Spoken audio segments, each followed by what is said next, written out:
ஸ்தோத்திரம் ஆண்டவரே, உம்மை துதிக்கிறோம். அருமையான அந்த பகுதிக்காக நாங்கள்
ஸ்தோத்திரம் ஆண்டவரே, உம்மை துதிக்கிறோம். அருமையான அந்த பகுதிக்காக நாங்கள்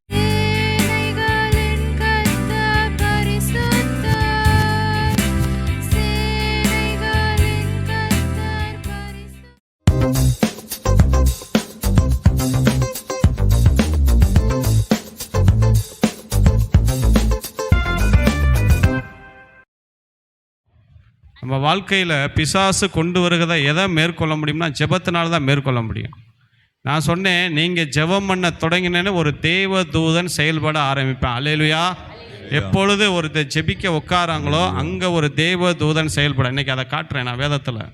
எத்தனை பேர் ஜெபித்தவனே தேவ தூதன் இறங்கி வந்தான்னு பார்க்க போகிறோம். எசேக்கியாவுக்கு இறங்கி வந்தார், கொர்நேலியுக்கு இறங்கி வந்தார், இங்கே பேதுருக்கு இறங்கி வரார். ஏன்னா ஜெபம் உங்கள் குரலை அடிக்கடி பரலோகம் கேட்டுக்கிட்டே இருக்கணும். நீங்கள் இங்கே ஜெபிப்பீங்க, பரலோகத்தில் ஸ்பீக்கரில் அங்கே உங்கள் குரல் பரலோகம் பூரா ஒலிக்குமா. அப்போ கர்த்தர் பார்ப்பாரா, என் பிள்ளை ஜெபம் பண்ணிக்கிட்டு இருக்கு, ஒரு தூதனை அங்கே அனுப்புவாரா. அல்லேலூயா. ஜெபத்தில் இப்படிப்பட்ட காரியங்கள்லாம் இருக்குது. ஏதோ நம்ம நினைக்கிறோம் நம்ம ஜெபம் பண்ணுறோம் என்ன கேட்க போகுது அப்படின்னு நினைக்காதீங்க. ஜெபத்தில் தேசத்தை அசைத்த மனிதர்கள் எத்தனையோ பேர் இருக்கிறாங்க. ஆகவே ஜெபம் பண்ணுங்க. கண்டிப்பாக நீங்கள் ஜெபம் பண்ணணும். நீங்கள் ஜெபம் பண்ணுறதை பார்த்து தான் உங்கள் பிள்ளைகள் உங்களை பார்ப்பாங்க.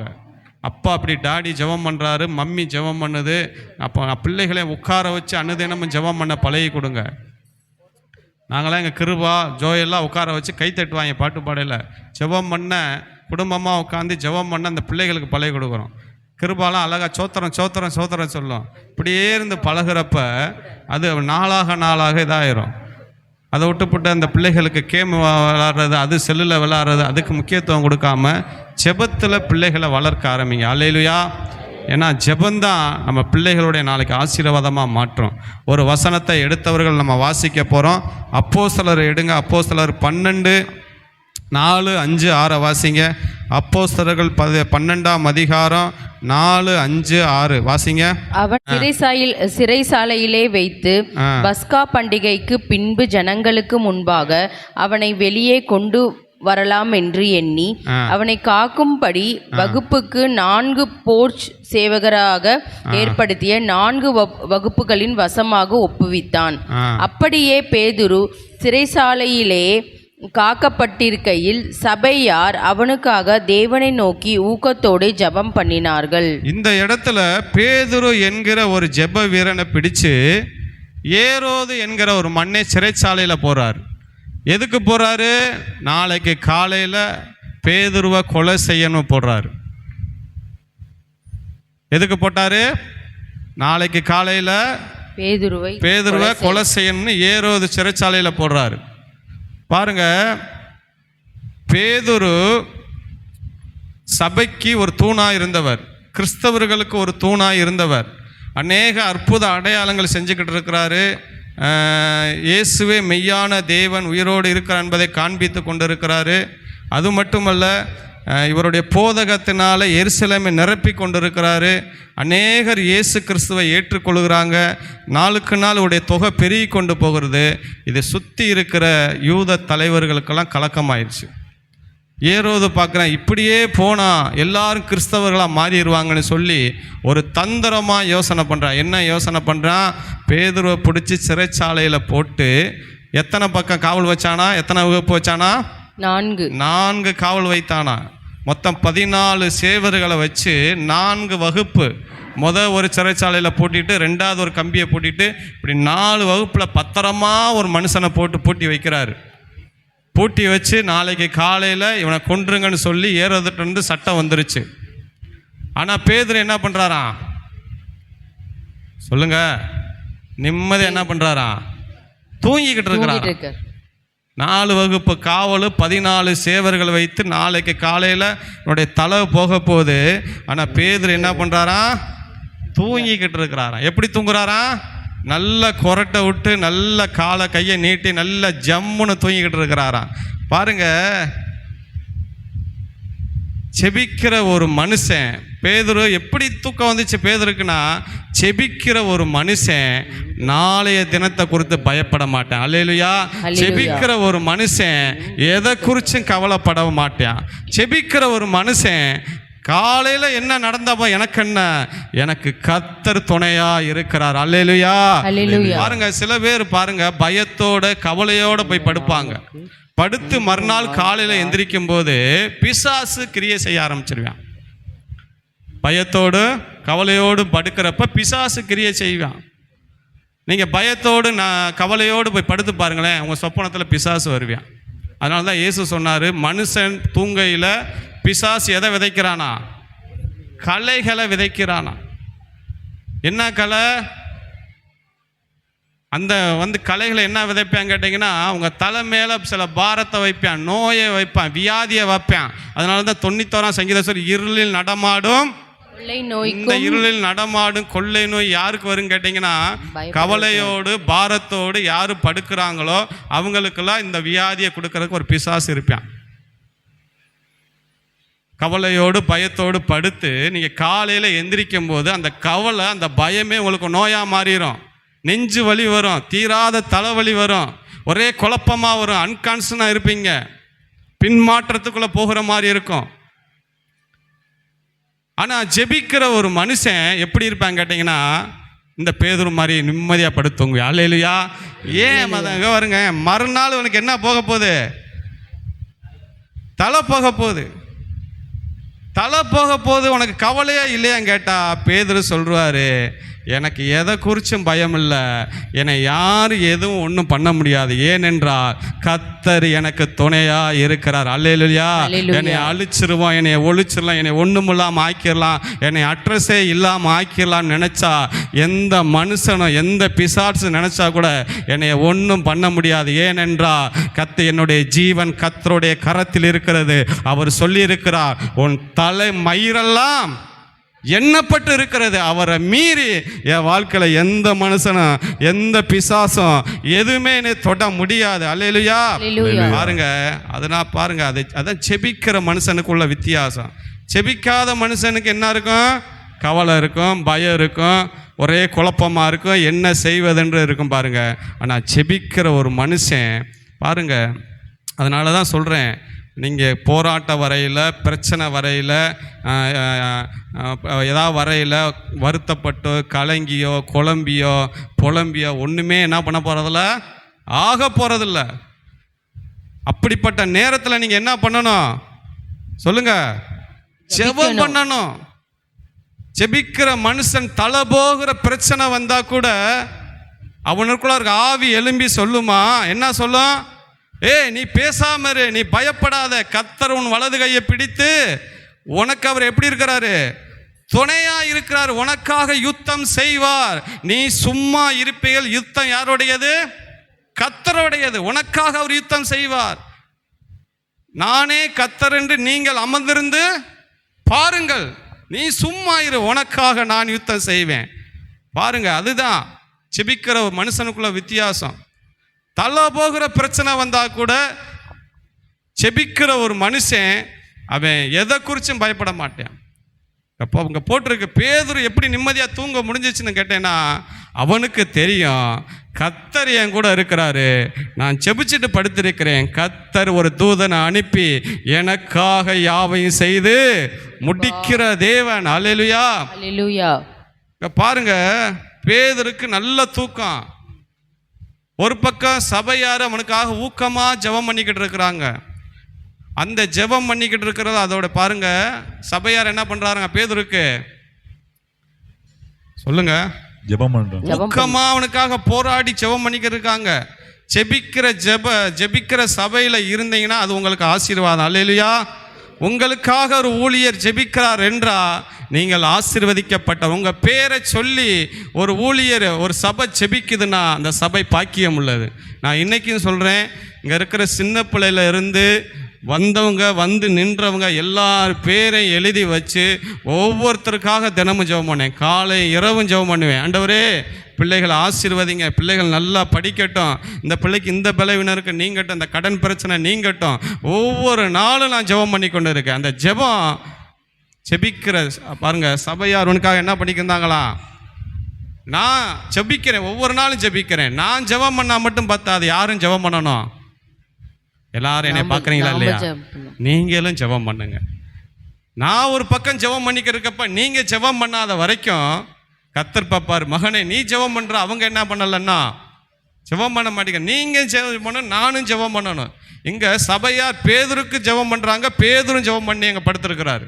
ரெண்டு ஜெபமும் போய் பரலோகத்தில் இருக்கிற தேவன் என்ன, ஒரு தூதன் என்ன பண்ணுறாரு சொல்லுங்க? அனுப்புறாரு. பாருங்க, அதுதான் சபை. சபைனா ஜெபம் இருக்கணும். இங்கே சபைக்கு ஜெபிக்கிறதுக்கு தான் முக்கியத்துவம் கொடுக்கணும்.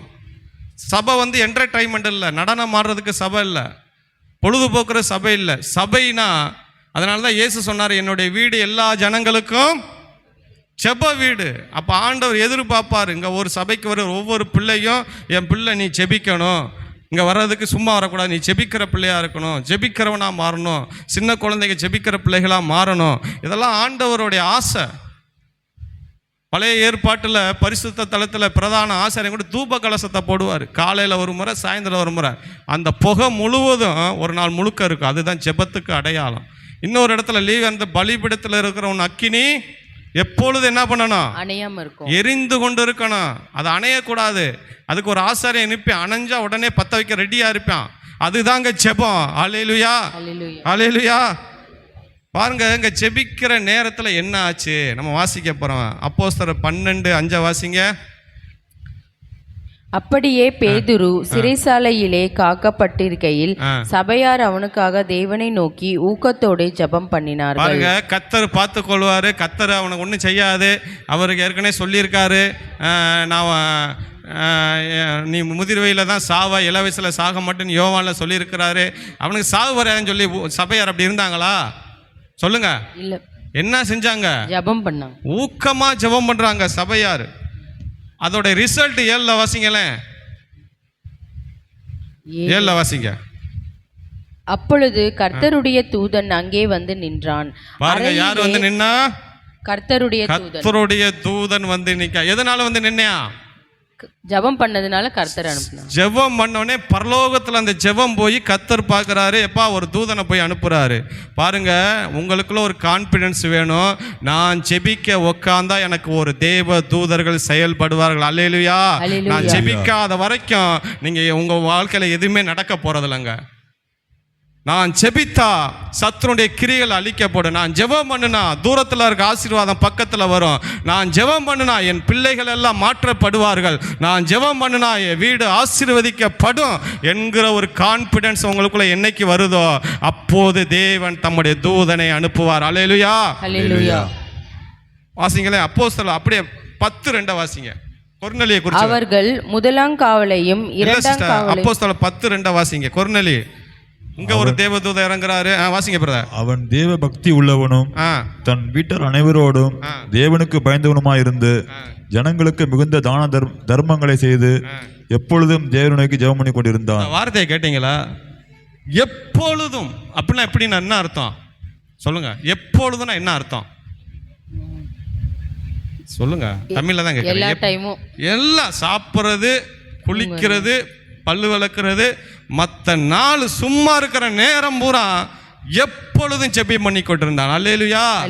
நான் உங்க வாழ்க்கையில் அதை தாங்க எதிர்பார்க்குறேன். நான் இப்போ ஆண்டவர் எனக்கு கற்றுக் கொடுத்துருக்கிறாரு, தூக்கி எல்லாத்தையும் எரிஞ்சிரு, எதையும் பார்க்காத, அடுத்தவங்க ஸ்டேட்டஸ் எல்லாம் பார்த்து எல்லாத்தையும் போட்டுரு, எப்பொழுதும் பேரை எழுதி வச்சு ஜெபம் பண்ணிக்கிட்டாரு. அல்லேலூயா. எப்பொழுதும் தேவனை நீங்கள் ஜெபம் பண்ணி பாருங்களேன்.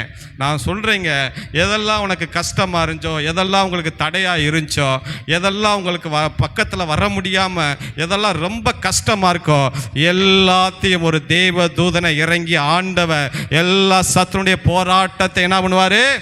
மாற்று. அவர் வல்லமை உள்ள தேவன். 4 வாசிங்க. அதோட ரிசல்ட். பகலில் ஏறக்குறைய 9ஆம் நேரத்திலே தேவனுடைய தூதன் தன்னிடத்தில் வரவும் கொர்நேலியுவை என்று அழைக்கவும் பிரத்யட்சமாய் தரிசனம் கண்டு அவனை உற்று பார்த்து பயந்து, ஆண்டவரே என்ன என்றான். அப்பொழுது அவன், உன் ஜெபங்களும் உன் தர்மங்களும் தேவனுக்கு நினைப்பூட்டுதலாக அவர் சன்னதியில். என்ன சொல்றான் தேவதூதன்? உன் ஜெபங்களும் தர்மங்களும் எப்படி ஆயிடுச்சு? தேவனுக்கு நினைப்பூட்டுகிறது. நினைப்பூட்டுனது. இங்க கொர்நேலி ஜெபம் பண்ண பரலோகத்துல ஸ்பீக்கர்ல ஒலிக்குது கொர்நேலி ஜெபம். ஆண்டவர் பார்க்குறாரு, ஒருத்தன் ஜெபிக்கிற நம்மளை அல்லாதவன், ஒருத்தன் நம்மளை ஏற்றுக்கொள்ளாதவன், ஒரு புறஜாதி ஜெபிக்கிறான், போய் பாருங்கன்னு சொல்லி அங்கே அனுப்புகிறாரு. பாருங்க, அங்கே தேவதூதன் இறங்கி வந்தா. நான் சொல்கிறேன், நீங்கள் ஜெபம் பண்ணுனா பரலோகம் தீவிரமாக செயல்படும். அல்லேலூயா. நீங்கள் ஜெபம் பண்ணுனா உங்கள் ஜெபத்தை கேட்க ஆண்டவர் பிரியமாக இருக்கிறாரு. பாருங்க, சோதகுமார பட்டணம் பாவம் எது வரைக்கும் எட்டுச்சான்? தேவ சன்னதியில் எட்டுனதா. இங்கே கொர்நேலியுடைய ஜெபமும் அப்போ பேதுருக்காக சபையார் ஜெபிக்கிற ஜெபமும் எங்கே போச்சான்? அதுவும் பாவமும் தேவ சன்னதியை எட்டுச்சு, இங்க ஜெபிக்கிற ஜெபமும் தேவ சன்னதியை எட்டுச்சு. அதனால தேவ பிள்ளைகளுக்கு ஒரு கான்ஃபிடென்ஸ் இருக்கணும், ஒரு நம்பிக்கை இருக்கணும். நான் ஜெபித்தா என் போராட்டங்கள் மாறும், நான் ஜெபித்தா என் பிரச்சனைகள் மாறும், நான் ஜெபம் பண்ணுனா என் சத்துருடைய எல்லா திட்டங்களை ஆண்டவர் உடைத்து போடுவா. அதனால ஒரு நாளும் தேவ பிள்ளைகள் பயப்படாதீங்க. அந்த பிரச்சனை, இந்த பிரச்சனை, டாக்டர் அதை சொல்லிட்டாரு, டாக்டர் இதை சொல்லிட்டாரு, இந்த மனுஷன் எனக்கு விரோதமாக எழும்புறானே, நான் என்ன பண்ணுவது, ஒரே போராட்டமாக இருக்கே, அதெல்லாம் பயப்படாதீங்க. நீங்கள் ஜெபம் பண்ணினா கர்த்தர் சாத்தானுடைய எல்லா திட்டங்களையும் அழிக்க வல்லவராக இருக்கிறார். அல்லேலூயா. பாருங்க, பிரச்சனை போராட்டம் வருதா, ஒரு யுத்தம் செய்யணும். என்ன யுத்தம்? முழங்கால் யுத்தம். என்ன யுத்தங்க? முழங்கால் யுத்தம். முழங்கால் யுத்தம்னா தெரியுமா உங்களுக்கு? ஒசூரில் ஒரு பேரை வச்சுருக்காரு. அவர் பேர் என்ன? அந்த பாஸ்டர் பேர் என்னமோ ஒரு வருமே, ஒரு பாஸ்டர் பேர் முழங்கால் யுத்தம்னு வச்சுருக்கிறார். முழங்கால் யுத்தம். முழங்காலில் நின்று ஜெபம் பண்ணி பாருங்க, ஆண்டவர் எல்லாத்தையும் அசைய பண்ணுகிற தேவனாக இருக்கிறார். நீங்கள் ஜெபத்தை விட்டுட்டு வேற எது செஞ்சாலும் தேவன் கிரியை செய்ய மாட்டார். அல்லேலூயா. அதுதாங்க ஜெபம். ஜெபம்ன்றது என்னன்னா, ஒரு இரவுல உங்க சூழ்நிலையை மாற்றம். யாக்கோபு ஜெபிக்கிறாரு, ஒரு இரவுல ஆண்டவர் சூழ்நிலையை மாத்தினார் பாருங்க. யாக்கோபு வாசிங்க, ஆதியாகமம் 32 23 24 வாசிங்க. 23 24 32ஆம் அதிகாரம். கிடக்க பண்ணி தனக்கு உண்டான யாவையும் அக்கறைப்படுத்தினான். யாக்கோபு பிந்தி தனித்திருந்தான். அப்பொழுது ஒரு புருஷன் பொழுது விடியுமளவும் அவனோட போராடி அவனை மேற்கொள்ளாததை கண்டு அவனுடைய தொடை சந்தை தொட்டார். வாங்க, யாக்கோபுக்கு ஒரே பிரச்சனை. என்ன பிரச்சனைன்னு கேட்டீங்கன்னா, அண்ணங்காரன் 400 ரூபாயோட அருவாளை கத்தியோட எடுத்துட்டு வர்றான். யாரை வெட்டுறதுக்கு? பாருங்களேன் தம்பி, ஏசா யாக்கோபுடைய அண்ணன் 400 பேரை அருவாளை கத்தியோட எடுத்துட்டு வர்றான் யாக்கோப்பை வெட்டுறதுக்கு. யாக்கோப்பு தனிச்சு நிற்கிறான். இப்போ என்ன பண்ணிட்டானா, போய் தேவ சமூகத்தில் உட்காந்து இரவெல்லாம் ஜெபிக்கிறான். ஆண்டவரே, எனக்கு விரோதமாக எங்கன்னு ஆட்களை கூட்டிட்டு அருவாக்கத்தியோட வந்துக்கிட்டு இருக்கான். நீ அவனுக்குள்ள இருக்கிற கொலகார ஆவியை எடுத்து போடுங்க, அவனுக்குள்ள கொலை வெறி என் மேல இருக்கு, அதை நீக்கி போடுங்கன்னு சொல்லி அவன் இரவெல்லாம் ஜெபிக்கிறான். அதோட ரிசல்ட் என்ன தெரியுமா? எந்த அண்ணன் கத்தி எடுத்துட்டு வந்தானோ அந்த அண்ணனே கழுத்தை பிடிச்சி கட்டி பிடிச்சி. அல்லேலூயா. அல்லேலூயா. ஆக்ரோஷமா கோபத்துல வந்த அண்ணன். என்ன நடந்தது ஒரு நாள் இரவுக்குள்ள கேட்டீங்கன்னா, தூதன் அங்க இறங்கி கிரியை செய்ய ஆரம்பிச்சான். பாருங்க, அதான் தூதனை சொல்றேன். இங்கேயும் தூதன் தான் இறங்கி வரையான். அதனால உங்களுக்கு ஒரு நம்பிக்கை இருக்கணும், நான் செபிக்கிற வேலையில எனக்கு ஒரு தூதன் செயல்படுவார். அல்லேலூயா. செபிக்காத வரைக்கும் உங்க பரலோகம் அசையாது. பரலோகத்தை தேவன் ஒன்றும் செய்ய மாட்டாரு. பாருங்க, யாக்கோபுல ஒரு சூழ்நிலை மாறிச்சு, ஒரு இரவுல சூழ்நிலையை மாத்தினாரு. பேதுருக்கு அப்படித்தான், ஒரு இரவுல சூழ்நிலை மாறிச்சு. ஒரு இரவுல உங்க சூழ்நிலையை மாற்ற ஆண்டவர் வல்லமை உள்ளவர். அல்லேலூயா. அல்லேலூயா. பாருங்க, எந்த அண்ணே கொல்லணும், அவனை ஒண்ணுமில்லாம ஆக்கணும், அவனை இப்படியே நான் விட மாட்டேன்னு சொல்லி ஆட்களோட திரட்டிட்டு வரேன். பாருங்க, கட்டி பிடிக்கிறேன். எதுங்க 400 பேரோட வரையான்? நீங்க நினைக்கிறீங்களா அவன் வந்து கட்டி பிடிச்சி அழுதையா? அப்புறம் எதுக்கு 400 கத்தியோட வரையா? வந்து சொல்றாங்க, உங்க அண்ணன் 400 ஆயுதத்தோட வரையான்னு சொல்றாங்க. அப்பதான் யாக்கோப்புக்கு மிகுந்த பயந்தான். பயந்து போய் அழுது செபிக்கிறான். செபிச்சு விடிய விடிய செபிச்சவனே ஒரு தூதன் வந்து அவன்கிட்ட போராடினா, என்னன்றீங்க? போராடினா ஜெபிக்கிறான், போராடி ஜெபிக்கிறான் உயிர் பயந்துக்கு. அங்க பாருங்க, ஆண்டவர் சூழ்நிலையை மாற்றினார். அங்க பாருங்க, ரோட்ல போறேன். ஆண்டவர் சூழ்நிலையை மாற்றி எந்த அண்ணே கொல்லணும், அழிக்கணும், அவன் குடும்பத்தை, அவன் சந்ததியை வேறு அறுக்கணும், கரு அறுக்கணும்னு சொல்லுவாங்கள்ல, அந்த கோபத்தில் தான் வந்தேன் ஏசா. ஆனால் அதே பாருங்க, இவன் செபித்தவனே சூழ்நிலையை மாற்றி எந்த அண்ணன் கோபத்தோடு எந்த அண்ணன் வெறியோடு வந்தானோ அவன் கழுத்தை கட்டி பிடிச்சி அவன் சமாதானமான. அல்லேலூயா. நீங்க செபிக்கிறவளா இருந்தா உன் சத்துரு உன் பட்சத்திலே வருவார்கள். அல்லேலூயா. செபிக்கிற சபை இருக்கும்போது ஒரு நாள் பயப்படாதீங்க. எந்த சூழ்நிலை, எத்தனை பேர் வந்தாலும், எத்தனை பிசாசு வந்தாலும், எத்தனை மனிதர்களுக்கு எழும்பினாலும் ஒரு நாளும் கவலைப்படாதீங்க. கர்த்தர் உன் ஜெபத்தை கேட்டு காரியத்தை மாறுதலாய் ஆக்குவார். பாருங்க, சிறைச்சாலையில் தூதன் இறங்கி வந்துட்டார் பேதுருக்கு. இறங்கி வந்து 4 அடுக்கு பாதுகாப்பு. பேதுரு தூங்கிக்கிட்டு இருக்காரு நல்லா நிம்மதியா. இப்போ வந்து பேதுரு தேவதூதை எழுப்புறாரு. எழுப்புனவனே அந்த அளவுக்கு தூக்கம் பேதுருக்கு. கெச்சமனையிலையும் தூங்குனாரு, இங்கேயும் தூங்குறாரு. அந்த தூங்கி இப்போ காவலுக்காக வந்து பேதுரு என் பின்னாடி வா, தேவதூதன் கூட்டு போறாரு. 4 கதவும் பூட்டி இருக்கு, பூட்டை போட்டு சேவர்கள் நிற்கிறாங்க. எதையுமே திறக்காம அவங்க வாட்டுக்கு போறாங்க. எல்லா கண்களுக்கு முன்னாடி தான் பேதுரு போற. எந்த சத்துருக்கும் பேதுரு என்ன பண்ணல தெரியல. வெளியே போனவனே மறுநாள் காலையில் பார்த்தா பேதுருவை காணா. உடனே பார்க்குறேன், ஏரோது எவன் வேண்டா காவல் காத்தான், அவனை தூக்கி எல்லாம் என்ன பண்ணுங்க எல்லாத்தையும் உள்ளே போடுன்னு சொல்லி அவங்க பூரா உள்ளே போனாங்க. உன்னை யாரெல்லாம் அழிக்க நினைக்கிறார்களோ வேத வசனம் சொல்லுது, அவர்களை தேடியும் எப்படி இருப்ப, காணாதிருப்ப. என் நான் ஏதோ சும்மா சொல்லலைங்க, என்னுடைய வாழ்க்கையில் நான் அனுபவிச்சிருக்கிறேன். எத்தனை பேர் விரோதமாக எழும்புனாங்க தெரியுமா, எத்தனை மனிதர்கள் எழும்புனாங்க தெரியுமா. ஆனால் தேடியும் நான் என்ன பண்ணல, இன்னைக்கு அவங்கள காண முடியல. இன்னொரு வசனம் இருக்குது, அந்த வசனத்தை நான் எடுத்து காட்டுறேன்.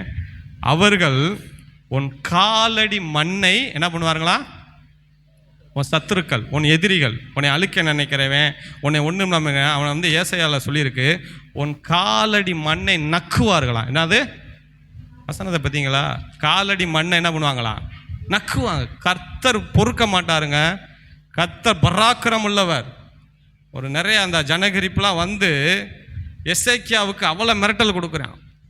உன் தேவன் என்ன பண்ணிடுறான் பார்க்குறேன், நான் எப்படிப்பட்ட ஆளு தெரியுமா, எத்தனையோ தேசத்தை பிடிச்சிட்டேன் அப்படின்னு ஜனகிரிப்பு மிரட்டின எசேக்கியா பயந்து போய் இங்கே பாருங்க, தேவன் கோபமாக எந்திரிச்சார். யாரடா நிந்திச்ச, யாரடா நீ வஞ்ச, சியோன் குமாரத்தை இகழ்ந்து எருசலேமை வையிறதுக்கு நீ எவ்வளோ பெரிய ஆளடான்னு சொல்லி ஒரு தூதனை எசேக்கியா போய் அங்கே காட்ட நேரம்ல தன்னுடைய கடிதத்தை அவன் எழுதி அந்த மிரட்டல் கடிதத்தை தேவாலயத்தில் வச்சு, ஆண்டவரே பாருங்க, ஆண்டவரே என்னை அழிக்கணும், என் குடும்பத்தை ஒன்றுமில்லாமல் ஆக்கணும்னு எனக்கு லெட்ரு போட்டிருக்கேன், அவனை மேற்கொள்ள என்னால் முடியாதுன்னு ஆலயத்தில் வச்சு ஜெபம் பண்ணுறாரு.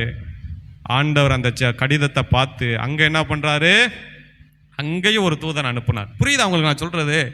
செபிக்கிற எங்கெல்லாம் இருக்கலாம் அங்கெல்லாம் தேவன் ஒரு தூதன் அனுப்புவார். அல்லேலூயா. பாருங்க வசனம் அந்த இதில் போய் படித்து பாருங்கள். எசேக்கியா 28 நீங்கள் போய் படித்து பாருங்கள். ஜனகிரிப்பு எப்படியெல்லாம் மிரட்டுனா ஆண்டவர் அவனுக்கு எப்படி பதில் கொடுத்தார். யாரடா நிந்திச்ச, யாரடா இகழ்ந்த, என் பிள்ளையத்தோட நீ யாரான சொல்லி ஒரு தூதனை அனுப்புனாரு. எத்தனை பேர் செத்தாங்களா? 1,80,000 பேரை ஒரு தூதன் இரவுலேயே அடித்து கொண்டுட்டான். அல்லேலூயா. உன்னை அழிக்க நினைக்கிறவன், உனக்கு விரோதமாக எழும்புறவன், உன்னை ஒன்றுமில்லாமல் ஆக்குறவன் ஒரு முறுக்கு மிசையோட நிற்கலாம், உன்னை பயமுடுத்தலாம், உனக்கு பயமாக இருக்கலாம். ஆனால் முடிவு என்ன தெரியுமா, அவனை தேடின்னு எப்படி இருப்ப, காணாதிருப்ப. இங்கே பாருங்க, பேதுரு போறாரு, எவன் கண்ணுக்கு தெரியலை. எல்லா கண்ணுங்களுக்கு முன்னாடி பேதுருவை மறைச்சிட்டாரு. உன்னைய மறைய பண்ணணும், உன்னைய ஒளிய பண்ணணும், உன்னை இல்லாமல் ஆக்கணும் எவையெல்லாம் நினைக்கிறானோ அவன் மறைஞ்சு போயிருவான். அல்லேலூயா. என்னங்க அவ்வளோதான்? அல்லேலூயாவா? அல்லேலூயா. விசுவாசத்தோடு இருங்க. ஒன்றுமே நடக்கலையே பாஸ்டர், ஜெபம் பண்ணுங்க, முழங்கால் போடுங்க, கர்த்தருடைய சன்னதியில் அழுங்க. ஆண்டவரே, துன்மார்க்க நீதிமான மேற்கொள்ளக்கூடாது ஆண்டவரே. ஜெபம் பண்ணி பாருங்க. பாருங்க, ஒரு சகோதரி, அவங்க ஒரு கணவன் மனைவி, உண்மை நடந்த சம்பவம். அவங்களுக்கு அழகான ஒரு ஆள் குழந்தை பிறந்துச்சு. பிறந்த 3ஆவது நாளில் அந்த குழந்தைக்கு பயங்கரமான ஜுரம். அந்த ஜுரம் பார்த்தீங்கன்னா பயங்கர ஜுரம். வீட்டில் கணவர் வேலைக்கு போயிட்டாரு. இந்த அம்மா தூக்கிக்கிட்டு குழந்தைய தோளில் போட்டு கொண்டு போகுது. போகிற வழியில் இந்த பிள்ளைக்கு பிக்ஸு உண்டாயிருச்சு. 3ஆம் நாள் பிறந்த குழந்தை உண்டானோடனே கொஞ்சம் தூரம் போனோடனே பிள்ளை அப்படியே அமைதியாக தூங்கிருச்சு. அப்படியே ஆஸ்பத்திரியில் போய் அந்த குழந்தைய கொடுக்கப்பட்ட டாக்டர் சொன்னாங்களாம், வர வழியிலே உன் குழந்தை இறந்து போச்சுமா, ஒன்றும் பண்ண முடியாது, இங்கே வச்சுருக்காது, இங்கே வச்சா நாங்கள் சட்ட ரீதியாக சில சிக்கல் அங்கே இருக்க நீங்கள் வீட்டுக்கு கொண்டு போஞ்சோன்னே இந்த அம்மா அந்த குழந்தைய தூக்கிட்டு அழுதுகிட்டே வந்துச்சான் பாருங்க. பிறந்த 3 நாள் ஆண் குழந்தைய தூக்கிட்டு அழுதுகிட்டே வந்தப்போ ஏரியாக்காரங்க பூரா அந்த அம்மாவுக்கு பின்னாடி ஐயோன்னு அழுது வந்தாங்களாம். இந்த அம்மா என்ன பண்ணுச்சு தெரியுமா, திண்ணையில் ஒரு துணியில் அந்த குழந்தைய போட்டுட்டு வீடை போய் அடித்து முழங்கால போட்டு ஜெபம் பண்ணிச்சான். ஆண்டவரே, நான் உன்னை எவ்வளவு நேசிக்கிறேன் ஆண்டவரே, என் குழந்தைய ஜீவனை எடுக்க சாத்தானுக்கு எப்படி நீங்கள் அனுமதிச்சிங்க, என் குழந்தை அப்புறம் அந்த அம்மா ஒரு நல்ல ஜெபிக்கிற அம்மா பாருங்க, நல்ல ஒரு ஜெபிக்கிற தாய் பாருங்க. அந்த அம்மா அழுது கண்ணீர் வடித்து ஜெபிச்சவொடனே பரலோகத்தில் போய் அந்த சத்தம், ஏன்னா அடிக்கடி ஜெபம் பண்ணுற ஆட்களுடைய குரலை கர்த்தருக்கு என்ன பண்ணுமா, அடையாளம் தெரிஞ்சு வச்சிருப்பாராம். என்னைக்கோ ஒரு ஆள் ஜெபிக்கிறப்ப ஆண்டவர் கேட்பாரா, இது யாரா இது ஜெபிக்கிறது, ஏதோ ஒரு பிரச்சனை வந்தால் தான் ஜெபம் பண்ணுவான் இவன் குரலை பாருங்களேன். நீங்கள் இங்கனக்குள்ளே இருங்களேன், பின்னாடி ஒருத்தவங்க பேசுனப்பா அந்த குரல் உங்களுக்கு தெரியும். எப்படி தெரியும் உங்களுக்கு அந்த குரல்? அடிக்கடி கேட்குறது. அடிக்கடி என்ன பண்ணியிருப்பீங்க, கேட்டிருப்பேன். நான் எப்போயோ உங்களுக்கு 1 தடவை 2 தடவை ஒரு ஆளை காட்டிட்டு பின்னாடி வச்சு ஒரு குரலை பேச வைக்கிறேன், உங்களால் கண்டுபிடிக்க முடியுமா? முடியாது. இல்லை இந்த குரல் எங்கேயோ கேட்ட மாதிரி இருக்கே, எங்கேயோ கேட்ட மாதிரி இருக்கே, அப்படி தான் சொல்லுவீங்க தவிர இவர் தான் சொல்ல மாட்டீங்க. ஆனால் அடிக்கடி நீங்கள் பேசுகிற ஒரு குரலை கேட்டால் கரெக்டாக என்ன பண்ணுவீங்க, டே குரலை மாற்றி பேசுனா கூட என்ன பண்ணிடுவீங்க, டே வாடா எங்களுக்கு தெரியும்டா நீ தான்டா வாடா அப்படின்றீங்களே. இதுதான் அங்கே ஜெபம். அடிக்கடி ஜெபம் பண்ணியிருந்த அம்மா இந்த ஜெபத்தை கேட்டவனே ஆண்டவர் சொல்லிட்டா, டே என் பிள்ளை பதறி போய் ஜெபிக்குதுரா, தேவதூதன் அனுப்பினானா. பாருங்கள், என்னைக்கோ ஒரு நாள் நீங்கள் ஜெபம் பண்ணீங்கன்னா அந்த ஜெபத்தை ஆண்டவர் ரிஸ்க் எடுக்க மாட்டார். அல்லேலூயா. உங்களுக்கு புரியுதா புரியல நான் சொல்கிறது? அடிக்கடி உங்கள் குரலை கேட்கணும் ஆண்டவர். ஒரு கஷ்டம் வந்தால் மட்டும் நான் ஜெபம் பண்ணுவேன், சந்தோஷமாக இருந்தால் பண்ண மாட்டேன், நான் எந்த பிரச்சனை ஹாப்பியாக எங்கே இருந்தாலும் ஜெபம் பண்ண மாட்டேன்னா உங்கள் ஜெபத்துக்கு உடனே பதில் கிடைக்காது. உங்கள் குரலை ஆண்டவர் என்ன பண்ணணும், அடிக்கடி கேட்பணும். உங்கள் குரலை கேட்டு பாலாங்கிச்சோ ஆண்டவர் சொல்கிறார், பாலாங்கிச்சோ சொல்கிறாரு, அடிக்கடி முழங்கால் போட்டு மணிக்கணக்கில் ஜெபிக்கிறனால அப்படி நான் முழங்கால் போட்டவனே என் ஜெபத்துக்கு ஆண்டவர் பதில் கொடுப்பார். அல்லேலூயா. பாலாங்கிச்சோ ஜெப வாழ்க்கையை பற்றி சொல்லணும்னா ஆச்சரியமாக இருக்கும். 5 மணி நேரம் 6 மணி நேரம் முழங்கால் படியிட்டு ஒரு முறை ஜெபம் பண்ணார். ஆண்டவரே இந்த தேசத்துக்காக நான் ஜெபிக்க போகிறேன்னு சொல்லி வாட்சியில் டேட்டை வச்சு டயத்தை வச்சுட்டு அப்படியே ஜெபம் பண்ணார். ஜெபம் பண்ணி இப்படி பார்த்தா வாட்சியில் 4 மணி, 2 மணிக்கு உட்காந்தாராம், 4 மணி தான் ஆச்சான். அப்போ பார்த்தாராம், அடா ஆண்டவரே நான் 2 மணி நேரம் தான் ஜெபம் பண்ணேன்னா எஸ் அப்படின்னு சொல்லி அப்புறம் டேட்டை பார்த்தாராம், 3 நாள் ஜெபம் பண்ணியிருக்காரு. அல்லேலூயா. 3 நாள் இவர் ஜெபம் பண்ணது எத்தனை மணி நேரம் மாதிரி இருந்துச்சா? 2 மணி நேரம் மாதிரி இருந்துச்சா? அல்லேலூயா. பாருங்க, ஜெபத்துக்கு அப்படிப்பட்ட ஒரு வல்லமை. இந்த அம்மா அழுதுச்சான், தலையில் அடித்து அழுதுச்சான், என் பிள்ளை எனக்கு கொடுங்க ஆண்டவரே, எனக்கு வேணும் ஆண்டவரே அப்படின்னு சொல்லி ஜெபம் பண்ணேன். இந்த அம்மா ஜெபம் பண்ணி 15 நிமிடத்தில் அந்த திண்ணையில் குழந்தைய எந்திரிச்சு உயிர் வந்துருச்சு. அல்லேலூயா. எல்லாரும் கதவை தட்டினாங்களா, உன் பிள்ளை எந்திரிச்சிருச்சுன்னு. அந்த அம்மா அந்த பிள்ளைய கண்ணீரோடு தூக்கி சொல்லிச்சான், கர்த்தாவே இந்த பிள்ளைக்கு நீ ஜீவனை கொடுத்துருக்குறீங்க, இந்த பிள்ளைய உன்னோட ஊழியத்துக்கு நான் ஒப்பு கொடுக்குறேன்னு சொல்லி பாருங்க, உன்னோட திருச்சபைக்கு ஒப்பு கொடுக்குறேன்னு சொன்னோன்னே இன்னைக்கு நாகப்பட்டினத்தில் அதே பிள்ளை தான் இன்னைக்கு பெரிய ஊழியத்தை செய்கிறார். அவர் பேர் என்ன தெரியுமா? ஆத்தூர் செல்லராஜா. அவர் சபைக்கு எத்தனை பேர் வராங்க தெரியுமா? 30,000 ஜனங்கள் வந்து கொண்டு இருக்கிறாங்க. அல்லேலூயா.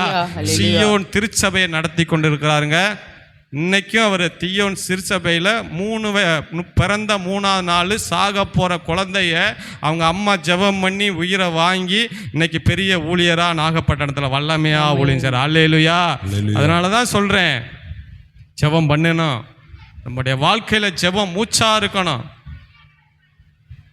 இங்கே பேதுரு பார்க்குறாரு, வெளியே அங்கே சபையார் ஊக்கமாக ஜெபித்து தூதன் வெளியே கொண்டு வந்தோடனே எல்லாத்துக்கும் ஒரே ஆச்சரியமாயிருச்சு. எப்படிடா பூட்டு திறக்கலை, கதவு திறக்கலை, எல்லாரும் இருந்த எப்படி வெளியே போனா? அதுதான் ஜெபம். அல்லேலூயா. பாருங்க, 2வது நம்ம பார்க்க போகிறோம். 1 நாளாகமத்தை வாசிக்க நான் முடிச்சிடறேன். 1 நாளாகமம் 4, 9, 10.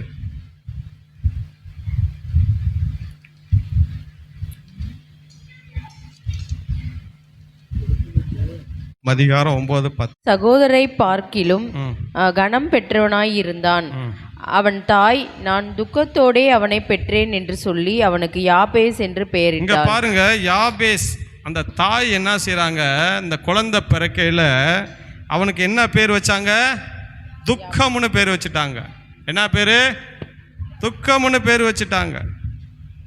நீங்கள் உங்கள் பிள்ளைய வலியோடு பெற்றெடுத்துட்டு நீங்கள் பேர் வைப்பீங்களா? அந்த பிள்ளைக்கு வலின்னு பேர் வைப்பீங்களா? சொல்லுங்க. பிள்ளைய பெற்று வலியோடு எடுத்துட்டு இந்த பிள்ளைக்கு வலின்னு பேர் வைங்கன்னு வைப்பீங்களா? இந்த அம்மா பாருங்க, இந்த குழந்தைக்கு எப்படி பேர் வச்சுட்டாரா? துக்கம்னு பேர் வச்சுட்டா. ஒரே போராட்டம் இந்த அம்மாவுடைய வாழ்க்கையில், ஒரே பிரச்சனை. சரித்திரா சொல்கிறாங்க, இந்த குழந்தை பிறக்கையில் அவங்க அப்பா கிடையாது, அவங்க அப்பா இறந்துட்டாரு, கணவனை இழந்த சூழ்நிலை. ஆகவே இந்த பிள்ளைக்கு என்ன பேர் வச்சுட்டானா? துக்கம்னு பேர் வச்சுட்டான். துக்கம்னா என்ன? இவன் துக்கத்தை கொண்டு வருகிறவன், இவன் சாபத்தை கொண்டு வர பிள்ளை, இவன் வாழ்க்கை ஆசீர்வாதமாக இருக்காது, இவன் எதை தொட்டாலும் விளங்காது, இவன் வாழ்க்கை இப்படித்தான் இருக்கும் என்று சொல்லி பிறந்த குழந்தைக்கு ஒரு பெத்த தாய் என்னத்தை வச்சா? தலைமையில சாபத்தை வைக்கிறாங்க. என்ன வச்சா? சாபத்தை வச்சா. இப்போ இந்த குழந்தைய எல்லாரும் எப்படி கூப்பிட்டுருப்பாங்க? ஏய் துக்கம் இங்கே வாடா, ஏய் துக்கம் இங்கே வா. வேதனையாக இருந்திருக்குமா இருக்காதா? சொல்லுங்க, வேதனையாக இருக்குமா இருக்காதா? அன்னைக்கு இந்த சூழ்நிலைக்கு ஏற்ற மாதிரி பேர் வச்சாங்க. ஒரு அம்மாவுக்கு மின்னல்னு பேர் இருந்துச்சு. ஏன்னா அம்மா அவங்களுக்கு மின்னல் வச்சுருக்காங்கண்ணே. நான் மின்னல் அடிக்கிற நேரம் பிறந்தேன், அதுக்காக எங்கள் அப்பா பற்றி மின்னல் வச்சுட்டாரு.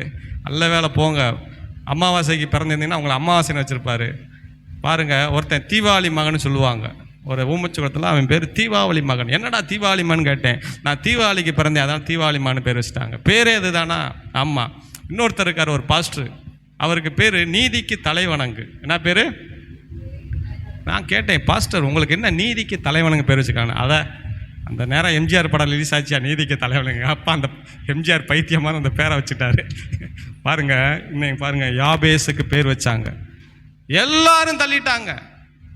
இவன் துக்கத்தின் மகன், இவன் துக்கமாக தான் இருக்கும், இவனை தொட்ட எது விளங்கான்னு சொல்லி சமுதாயம் எல்லாம் அவனை தள்ளி வச்சிருச்சுங்க.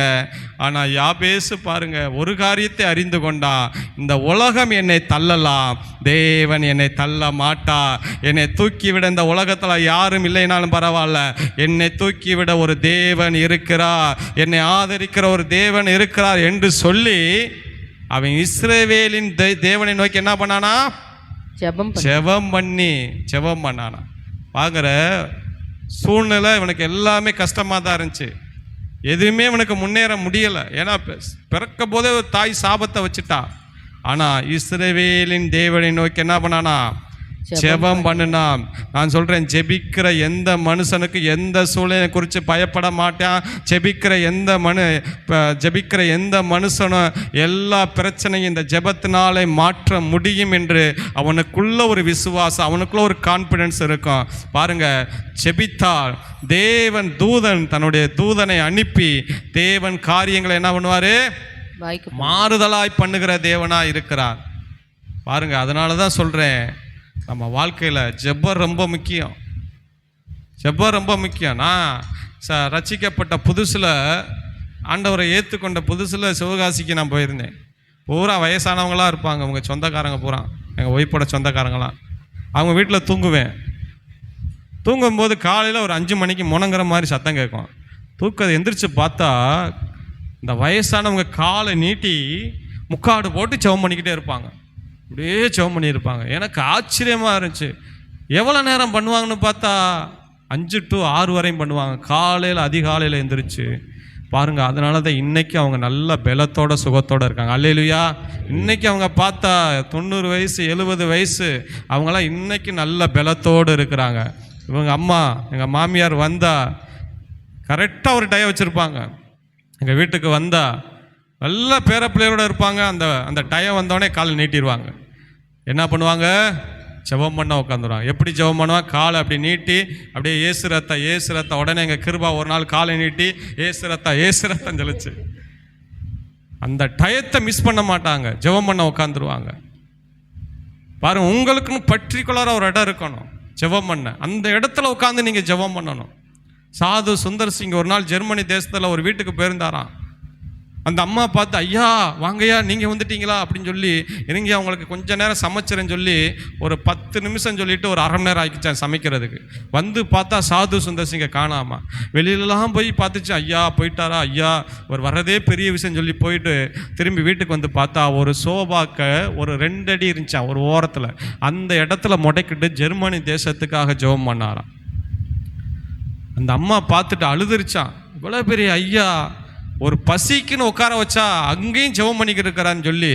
பாருங்க, அதில் இருந்து என்னாச்சு தெரியுமா? இன்னைக்கு அந்த இடம் இருக்கான். அந்த வீட்டில் அவர் ஜெபம் பண்ணி போன பிறகு இந்த வீட்டுக்காரங்க பூரா அங்கே தான் உட்காந்து ஜெபம் பண்ணுவாங்களா, அந்த சோபாக்கு உள்ள ஒரு அடி இடத்துல. அந்த இடத்துல ஜெபம் பண்ணி வானத்தை திறந்துட்டாராம். அல்லேலூயா. அங்கேருந்து ஜெபம் பண்ணால் உடனே இந்த ஜெபம் போய் கேட்கப்படுமா? உங்கள் வீடு பெத்தேலாக இருக்கணும். பெத்தேலுன்னா என்ன? நீங்கள் ஜெபம் பண்ணால் வானம் திறக்கப்படணும். ஒரு இடத்துல உட்காந்து இன்னைக்கு நிறைய பேர் போய் அந்த இடத்துல போய் உட்காந்து முழங்கால் போட்டோன்னே உடனே கர்த்தருடைய வல்லமை இறங்கிருமா. ஜெபிக்காதவங்க கூட ஜெப ஆவி இறங்கிருமா. அல்லேலூயா. அது தாங்க ஜெபம். பர்டிகுலராக ஒரு இடத்துல உட்காரணும், ஒரு டயத்தை ஃபிக்ஸ் பண்ணணும். இந்த டயத்தில் ஜெபம் பண்ண போகிறேன், இந்த டயத்தில் இது பண்ண போகிறேன் சொல்லி ஒரு இடத்துல பர்டிகுலராக உட்காரணும். லாஸ்ட்டாக முடிக்கிறேன். ஒரு இந்து குடும்பத்தை சேர்ந்த ஒரு பெண்ணு, வாலிப பெண்ணு, இயேசு கிறிஸ்துவை ஏற்றுக்கொண்ட பெண்ணு. நம்முடைய தாய் தகப்பனை எத்தனையோ மாப்பிள்ளை பார்த்தாங்க. அந்த பெண்ணு சொல்லிச்சு, இல்லை நான் ரட்சிக்கப்பட்டு ஒரு கிறிஸ்தவ பையனை தான் நான் முடிப்பேன், நல்லா ஜெபிக்கிற மனுஷனை தான் முடிப்பேன்னு சொல்லி 32 வயசு வரைக்கும் கல்யாணம் பண்ணலை. ஒரு பக்கம் தாய் தகப்பனுக்கும் கட்டுப்படணும், ஒரு பக்கம் இயேசுவுக்கும் கட்டுப்படணும். இந்த பெண்ணு என்ன சொல்லிச்சு, நீங்கள் கல்யாணம் நீங்கள் ஒரு கிறிஸ்தவ மாப்பிள்ளை முடிக்கிற வரைக்கும் நான் கல்யாணம் பண்ண மாட்டேன், நீங்கள் யாரை பண்ணாலும் பண்ண மாட்டேன். இன்னும் எத்தனையோ இந்துக்களை கொண்டு வந்து இவன் பிஸ்னஸ் மேன், அவன் அப்படி இவன் இப்படின்னு சொன்னாங்க. இந்த பிள்ளை ஒத்துக்கிறவே இல்லை. கடைசியில் 32 வயசானா அவங்க அம்மா அப்பா சொன்னாங்க, சரி எவ்வளையாச்சும் ஒரு பையனை பார்த்து சர்ச்சுக்கு போன கட்டி வைங்க அப்படின்ட்டாங்க. போய் பார்த்து ஒரு பையனை கட்டி பிடிச்சோடனே, ஏய் விழுந்துடாத பாரு, மறுபடியும் அந்த பிள்ளை சேட்டை பண்ணுது பாரு, வண்டியை ஆட்டிக்கிட்டு டம்முன்னு விழுந்துடாத. ஒரு பையனை பார்த்து கல்யாணம் பண்ணி வச்சிட்டாங்க. ரொம்ப சந்தோஷம். கிறிஸ்டின் மாப்பிள்ளை, கிறிஸ்தவ முறைப்படி கல்யாணம். அந்த பிள்ளைக்கு ஜாலி. இன்னி நம்மளுடைய வாழ்க்கை, அந்த பிள்ளைக்கு ரொம்ப சந்தோஷம், ரொம்ப ஹாப்பி. சரணியா உட்காந்துச்சு, இப்போ இந்த திவ்யா கிருபா போய் உட்காருது. அந்த பிள்ளைக்கு ரொம்ப ஜாலி, ரொம்ப சந்தோஷம். தன்னுடைய வாழ்க்கையை தொடங்குது. நாள் நல்லா கணவன் மனைவி நல்லா பேசிட்டு, மறுநாள் பார்க்குது நல்ல ஒரு செபிக்கிறவனை முடிச்சிட்டோம், ரொம்ப சந்தோஷம் சொல்லி நாள் போயிடுச்சு. 2வது நாள் வெளியில் போனவர் கணவர் வருவார், உட்காந்து ஜெபம் பண்ண போகலாம் ஆசையாக இருக்குது. கணவர் தள்ளாடிட்டு வந்தாராம். அப்போ பார்த்தோன்னே இந்த பிள்ளைக்கு பக்குன்னு ஆகி போச்சான். ஆண்டவரே, இந்த ஆள் என்ன குடிச்சிட்டு வரையா, நான் ஒரு நல்ல ரசிக்கப்பட்ட பையன், ஜெபிக்கிறவங்கள கேட்டேன், நான் எத்தனை வருஷம் வீண் அடித்தேன், எவ்வளோ பெரிய மாப்பிள்ளைலாம் வந்தாங்க, இவன் போய் குடிச்சிட்டு வரேன்னு சொன்னேன். என்னங்க குடிச்சிட்டு வரீங்கன்னா, இல்லைம்மா ஆளுகளோட சேர்ந்தேன், கட்டாயமாக என்னை ஊற்றி விட்டுட்டாங்க, சரிங்க இனிமேல் குடிக்கான்னு சொல்லி படுத்துட்டார். மறுநாள் பார்த்தா மறுநாள் புல் போதையில் வராது.